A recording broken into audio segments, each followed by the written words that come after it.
We guide you through how to find passwords on your Samsung phone. So the first thing you need to do is to open your settings app and scroll down to biometrics and security.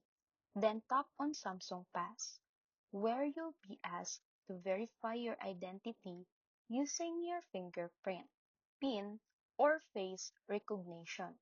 Once inside, you'll see a list of saved accounts and passwords linked to apps and websites you've used before. Tap any entry to reveal the stored login details, including username and password.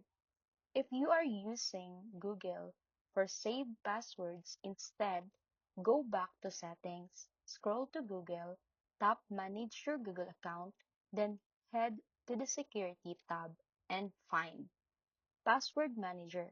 Here, you can view all the saved passwords synced to your Google account. Just tap a website or app and verify your identity to reveal the password.